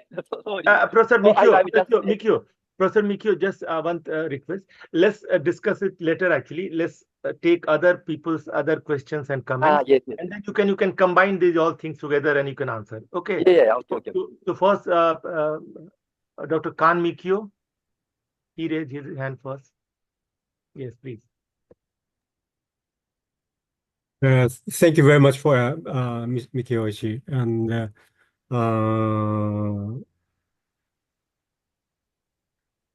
last time or the time before, I suggested such kind of idea must be discussed or considered. And I am happy that you made it academic presentation. And I have two questions, maybe.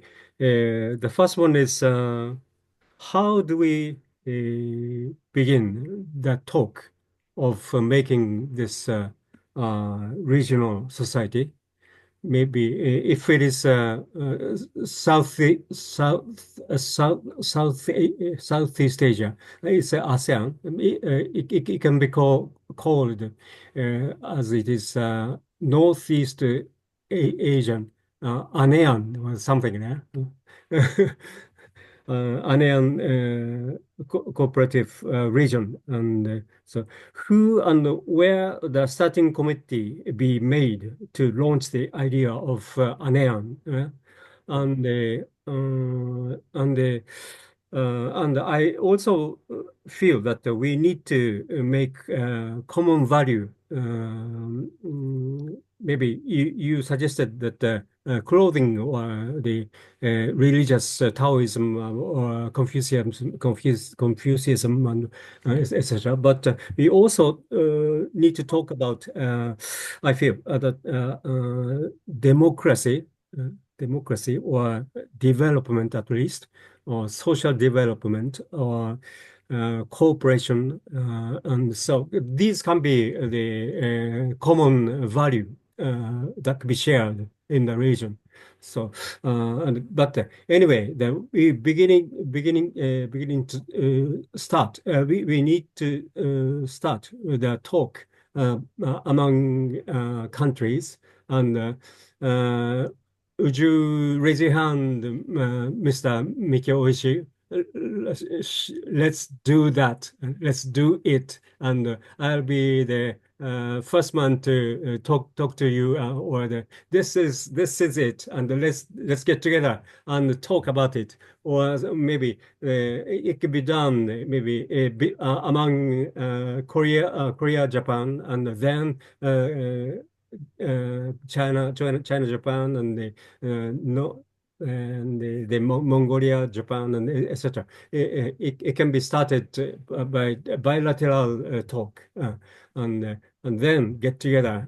Maybe that would be a little easier. But anyway, this has a very huge value, I think. And so we need to make the image concrete and start the talk among the countries and between countries and among countries.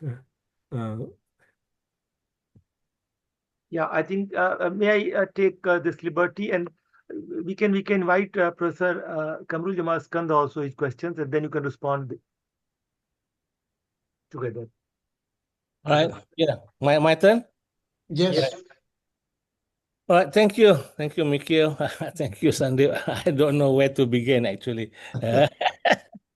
You know, yeah, Mikio and I, we go back long way together, and we might be from the same school, but we have different perspectives and different approaches, and it's interesting to see the terms used by Mikio, and I think you more about the management of conflict, I think, and then and when you talk about putting things under the clothing and all these things, I agree with you, but partly only, because I truly feel that sometimes there are core issues that needs to be addressed, and then you cannot simply put a clothing on these issues. How can you move forward without addressing some of these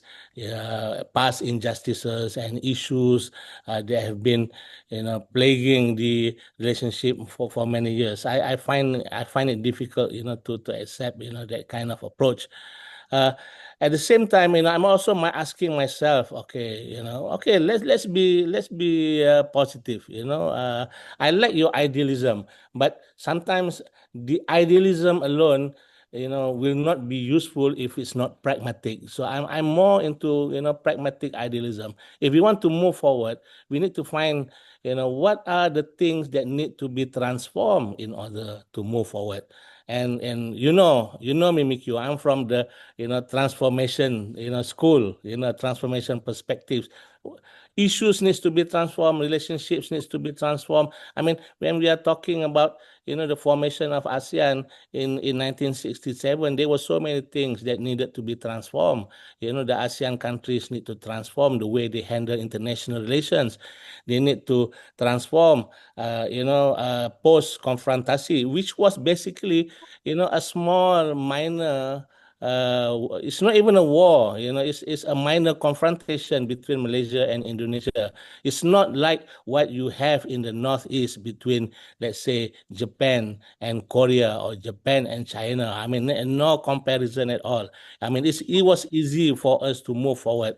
And then especially since there was a transformation within Indonesia, you have a transformation of actor. The president was changed, and then Sukarno went down, Suharto came up. You have actor transformation who wants to move forward. So you have that kind of transformation.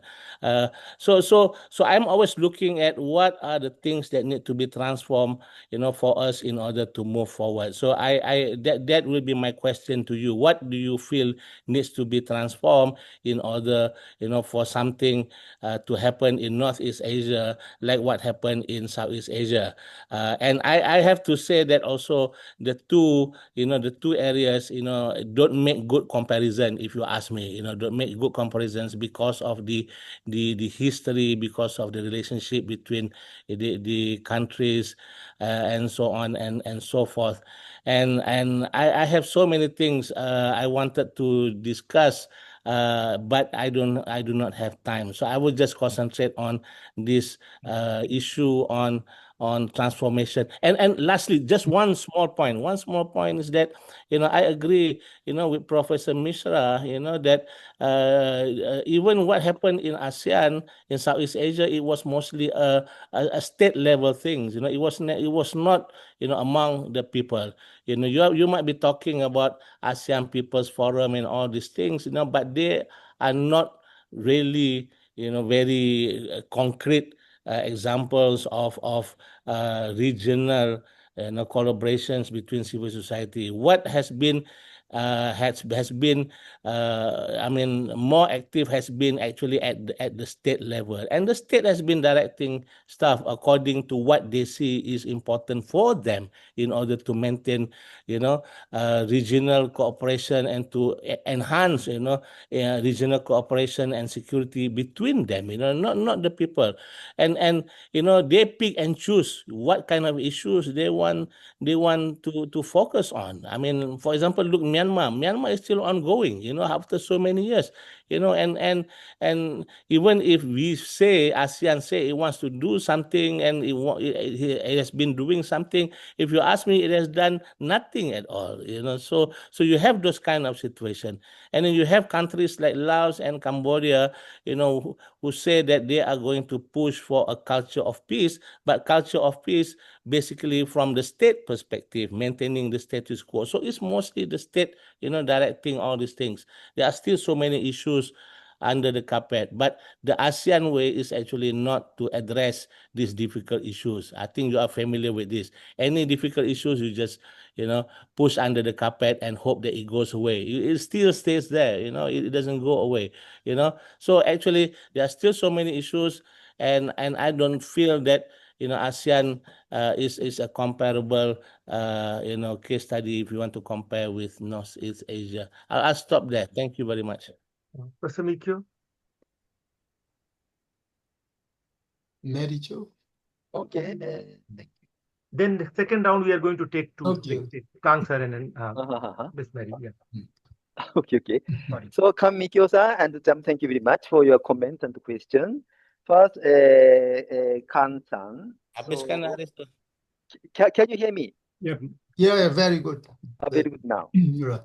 So you talk about how to begin the talk in region.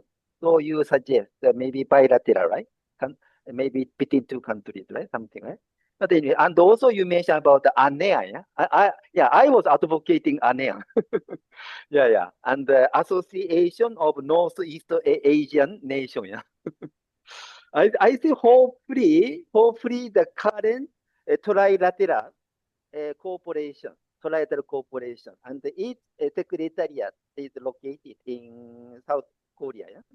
I think this one will be the base, I think, for the development, for maybe eventually the regional wide institutionalized. I'm sorry, I cannot hear you again. Okay. Oh, you can't hear. Maybe this one. Maybe. Can you hear me now? Yeah, good. Okay. Okay.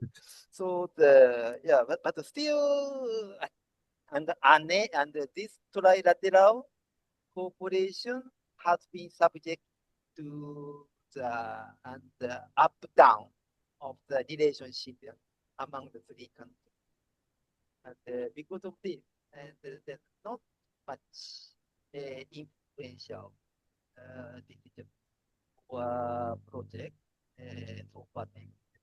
But still, and there's a fact. Sound is not good again. Not stable. Professor Mikio, you see, I think you hold the wire, not the speaker. So wire and near here, I think it will be all right. Yeah, wire. You hold wire, not speaker. Yes, then it will be better. Okay. Yes. This one maybe hopefully Yes. better. Yeah. Okay. So what I was talking just now. Let me see.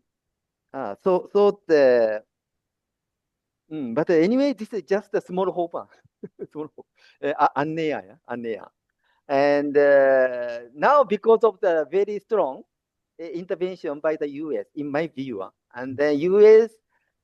Just act like and big stone, and just preventing any regionally and generated initiative, because the overall control of the U.S. And in my view, the Trump administration is not so much care about because Trump is the U.S. America first, right? And compare with America, and Northeast Asian issue is the secondary, right? And yeah, these things. So I have the I have some hope that regional country will be allowed to do their own way. So then when there's no controlling effect from the US, then the region needs to come to terms with each other. Until now, there's a kind of bilateral military alliance, right? US and Korea, US and Japan, right? And now previous Korean government, and for the first time, the three countries, US and Japan and South Korea, started to have some trilateral military cooperation, but now no longer. Right? So I hope, and I really wish that the U.S. withdraw its military, not only from Japan, but from the region. Then the regional people are left to themselves. Then they have no choice to start seriously to come to terms with each other. And this one.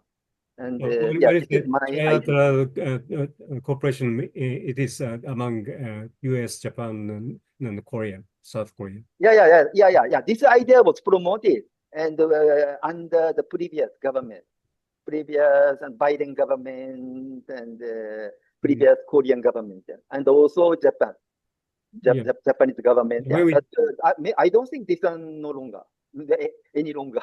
When we talk about ASEAN, I do not imagine that the U.S. may have any contact. United States is out of this region. ASEAN will not include the U.S.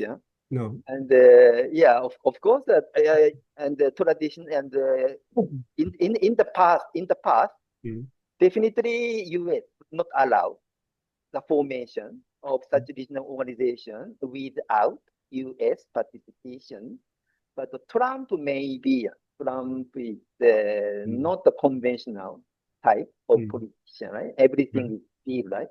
Just looking for the economic benefit of the U.S., right? And then so anyway, but the ASEAN still the dream. But now I think there's a better scope towards the ASEAN, towards the establishment of ASEAN compared with the last time. So anyway, and then the Dam's comment now, Dam comment. Yeah, I know, definitely I know you what you want to say. And conflict transformation, yes, conflict transformation, and also I'm also conducting peace and conflict studies in my university, and then conflict transformation is the important part, right? But of course, and I'm now more how they say returning to my cultural roots, right? Maybe because of the age factor, but I think there's certain potential. Can I hear you well, Mikio? Yes. By the new microphone, sorry. Can you hear me now? Yes. Okay. So for example, China. Now China is promoting this idea very much. China, and this one, And of course, China is not a liberal democracy, right? But in my view, China has its own style of democracy. Historically, it's called people's democracy, right? People's democracy. This is just a communist party supposed to represent the people's interest, and those are taken care of by the communist party. Then communist party, one party rule, and they don't worry about the change of the government, and through the election, right? Not a multi-party system, right? And in the Western countries, there are always a possibility of change. If the one government does something wrong, something bad, then of course, and the opposition party will win in the election, and then the change of the government, right? But China and no such things. But of course, and this one may produce a lot of the corruption and abuse of power, whatever. But I feel I think that we can also identify something positive, in the maybe China's way to call its own democracy. And it is a kind of what's the name? Recent name. Previously, it's People's Democracy, but the kind of all something democracy. Because somehow the people's voices can be reflected in maybe through SNS or whatever, and the top Chinese officials are very much want to know what is happening among the people, and of course the people and not National People's Conference, right? And this one send the representative and all these things. But anyway, I think it's also good to also study the China's version of democracy, and this one also some potential problem, of course. But and China is now choosing the well motivated and the capable people, and the people for to run the government. So also we can have a look, and one case is that this one, and social harmony, and some people say China is not appropriate, other cases, but I'm personally interested. And you say something. And ASEAN, true. I know ASEAN's problem. ASEAN basically the government centered organization, and for a long time, ASEAN basic nature, and basically almost all the countries are more authoritarian, right? At some time, the Philippines and Thailand was forefront of the democratization, but not necessarily the case anymore. But of course, again, this one kind of reflecting the maybe the something about the people's nature, I think. And I think so we need not necessarily pursue how do you say? Anyway, ASEAN, of course, the confrontation, and the fatality, and in the conflict, and this is less than 1,000, much less, right? And compare with the millions in Korean War and whatever, but still we can get some hints, and because now we try to make a comparison, and we try to extract whatever is maybe can be used, right, for Northeast Asia. So the one thing is that still ASEAN make it important to maintain the stability. Stability means in ASEAN's case, stability of the each government, right? And rather than government so fragile, so easily, how do you say, and overthrown. Thailand case and the Myanmar case may be important exception. But still basically comparatively, people are maybe on the way for the economic development. Then the economic development, that's why they often call the authoritarian developmentalism. But still, somehow, and of course, authoritarian developmentalism produces a victim in the process of development. Professor Mikio, 1 minute, then we could go to next. Anyway, so I'm very sorry. So but just I'm just talking for what I'm feeling.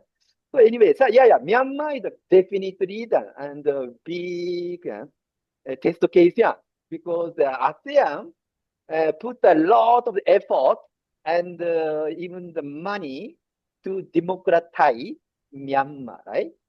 So Myanmar has a huge, ASEAN has a huge stake in Myanmar's democratization, even though this democratization may be considered not genuine. So Yeah, so but PT and so far ASEAN, mostly like just a talking shop. Yeah. But somehow I think that but still we don't know what's really happening. And recently the Prime Minister of Malaysia and talked to the Myanmar's military government top, yeah, right? And yeah, I don't know what really happened, right? So the ASEAN way is maybe very quiet diplomacy, yeah, but anyway. So, but comparatively, I think ASEAN, I think maybe on a rather positive way. Of course, in the process, many maybe some are victimized, certain social sector. Okay, that's all for now. So now I think Miss Mary Yes. actually she made a comment on chat.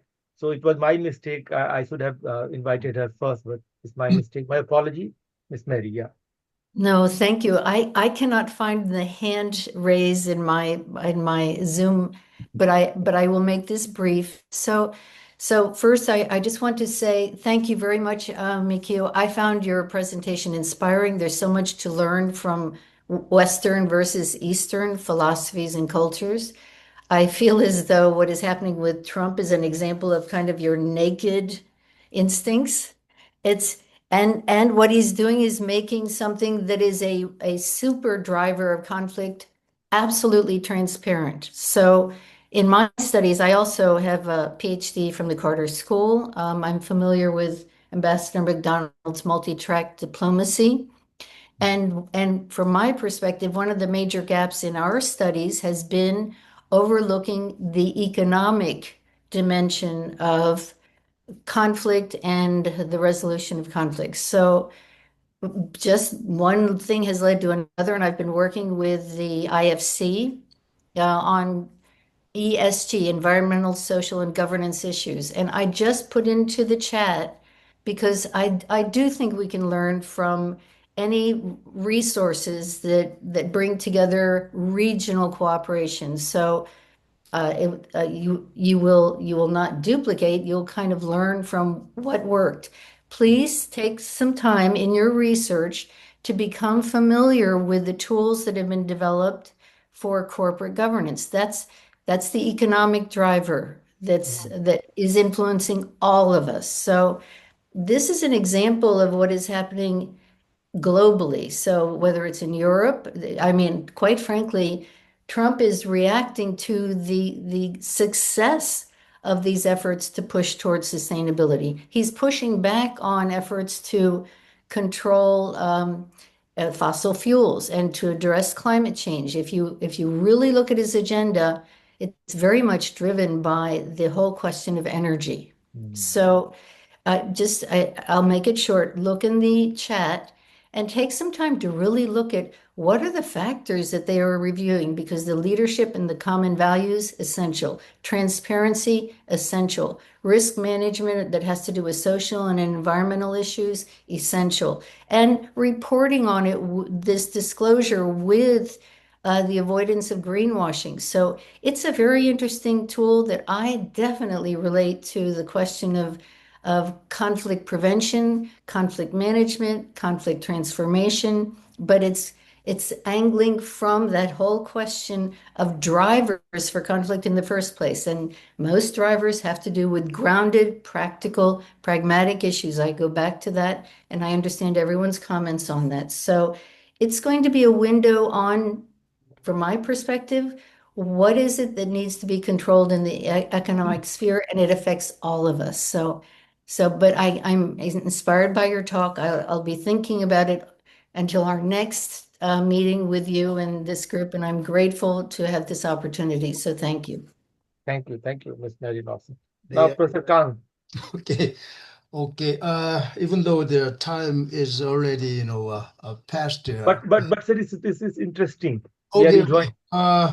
I really respect Professor Oishi. Okay, your enthusiasm and your scholarship. Okay, you are developing. You have developed this concept, the social harmonism. Okay, social harmony. Okay, and so your approach is really very, very impressive. Okay, and for particularly, developing the the Northeast Asian community. Okay, and you mentioned regional roots of social harmony and the three factors and Confucianism.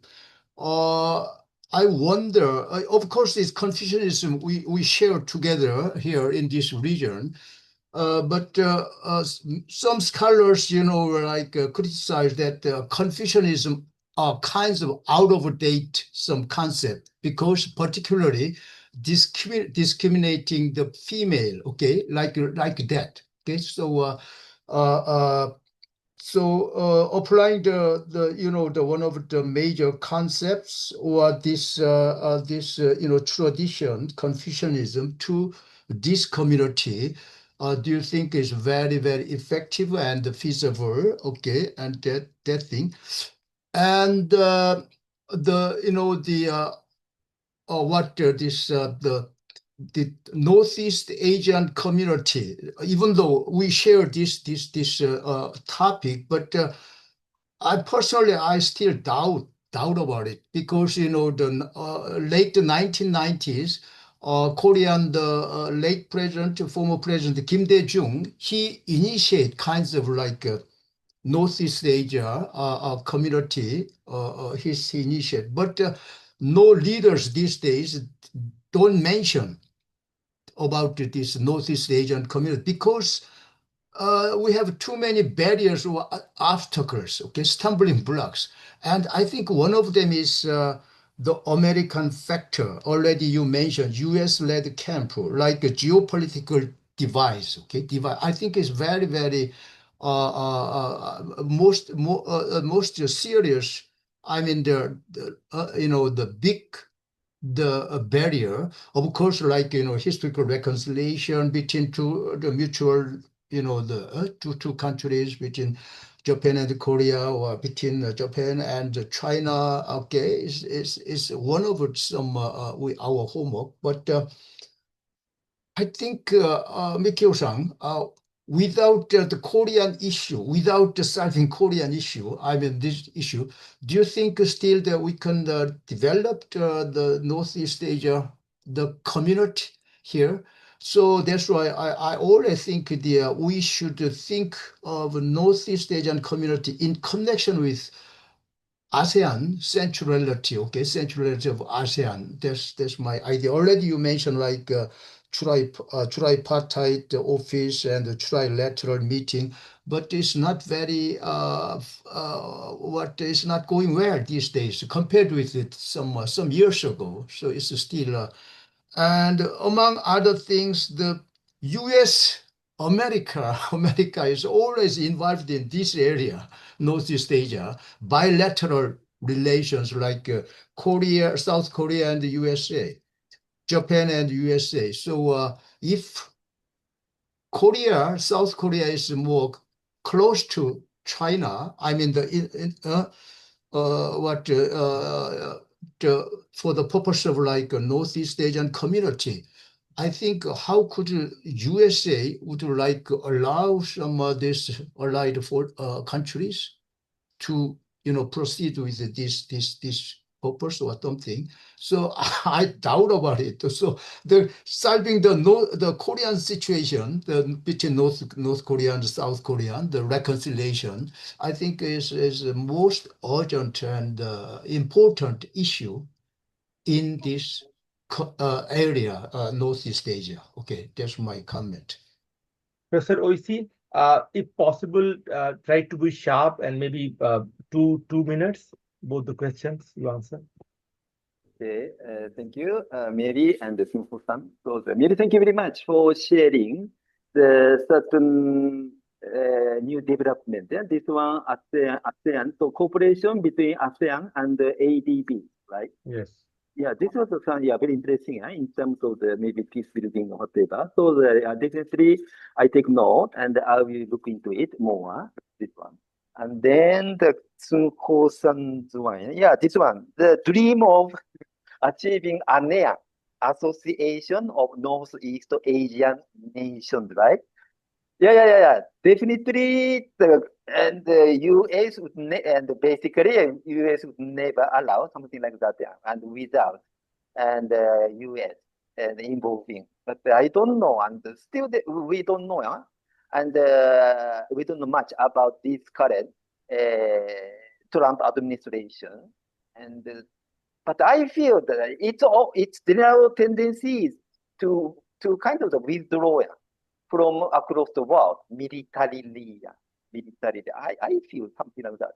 They're more focusing on the US and North America and that area as the US maybe backyard and something. And then if that is a true one, then there to be maybe better scope for the regional autonomy, and each country can enjoy autonomy, including South Korea and Japan.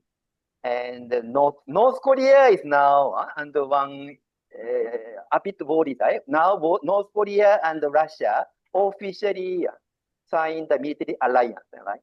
And this one a bit worrying. This one, and also South Korea, and I'm also a bit concerned about South Korea emerging as a major weapon exporting country and sending the military tanks and something to Poland. Your voice is very low. This one, yeah. So but anyway, this is another issue. I'm just talking about maybe South Korea may be emerging as a major. Still cannot hear you. No. Yes. This is very sensitive. Yeah, this is micro. So I'm sorry. This is another issue. Yeah, because I was talking about maybe emerging South Korean military sector.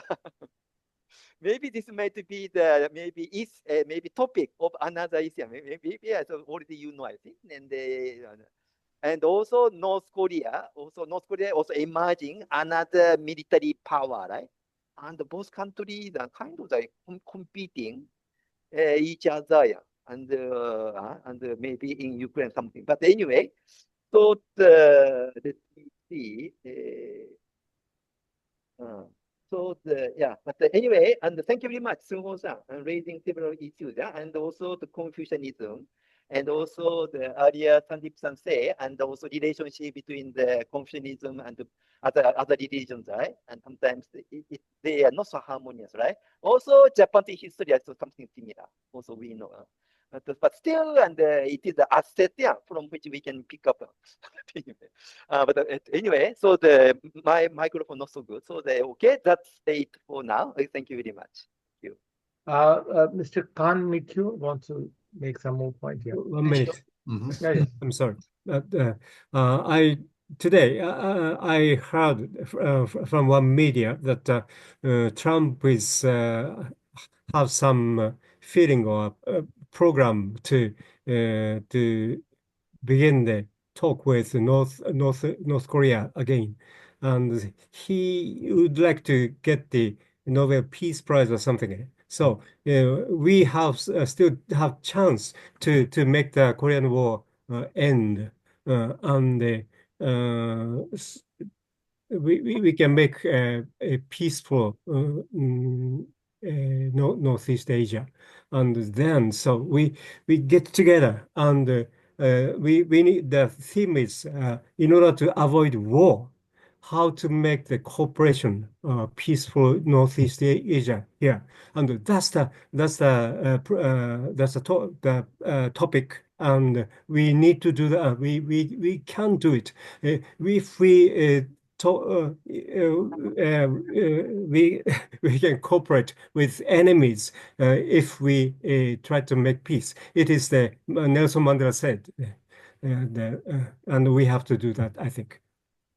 Thank you. Thank you, Dr. Khan Mikio. I think it's just, can we have, like, do we have any other question, comment, or we should go for the final comment of Professor Mikio Oishi? Okay, Professor Mikio Oishi, final comment. Thank you. 30 seconds. Okay, can you hear me now? Yes, yes. Okay.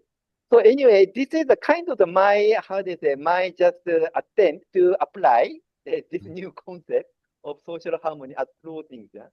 So that I'm not very much go into detail of this one, but maybe just I kind of open up the possibility of the one theoretical approach for this one, and then of course, and this approach needs to be translated into practice, and this part is still missing, I admit. But anyway, and I'm now applying this idea not only in the regional issue, but in Malaysia also there's some community problem, right? And the refugee issue, and also Rohingya community in Malaysia. So I'm applying this one, and this one I'm starting the field work, and how this concept of social harmony works in the real situation.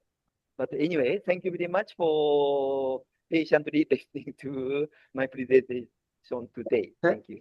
Thank you, Professor Mikio Osha. I think as usual, I think his normal presentations are always very thought-provoking, and we discuss with it. We disagree a lot. I still remember 2016, 17. I met him, and actually we had 2 hours very fierce discussion about. He was basically in agreement with Trump's policy, first term, and I was very against his policy. So, but he always brings out new ideas, new we can say perspective, which helps us to learn more. So I think it was wonderful presentation. We raised lots of points, but it's only because you had lots of, you can say, interesting thing to say. So I'll stop myself here, and I will thank you for everyone on the behalf of everyone here, and we learned a lot. Thank you, Professor Khan. Thank you, thank you. Okay, Professor Mishra, for your moderation. And really, I indeed thank you, Mikio Oishi, Professor Oishi, for your presentation. Even though we extended our, the time, I really hope your theory, okay, the social harmony, will be more developed and more applicable, okay, and complete your paper, okay. Okay, thank you again for your presentation today, Professor Mikio Oishi. Okay. I thank you all members, okay, even though the small group, but very, very, very active and very discussion, okay, your participation, okay.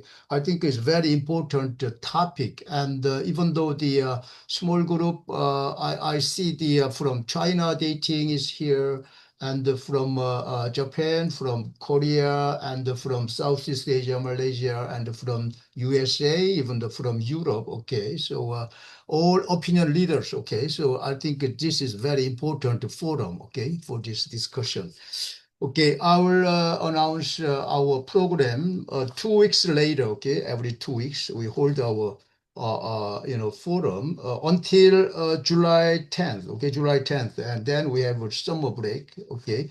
Next forum, June 26th, okay, June 26th, our forum will be scheduled here. The topic is very interesting, so I would like to recommend you to join us. The topic is connectivity and peace, okay, colon, can regional connectivity bring peace to the world? Very similar, okay, very similar to today's topic. And the speaker is Dr. Narut Charionsri from Thailand, Chiang Mai University, okay. So okay, if you can spare time, please join us, okay, on 2 weeks later, June 26th, okay. Until then, everybody, okay, stay safe, stay healthy, okay. See you See you. next forum. Dating, okay, good to see you, okay, okay. Bye, everyone. Bye-bye, everybody, okay.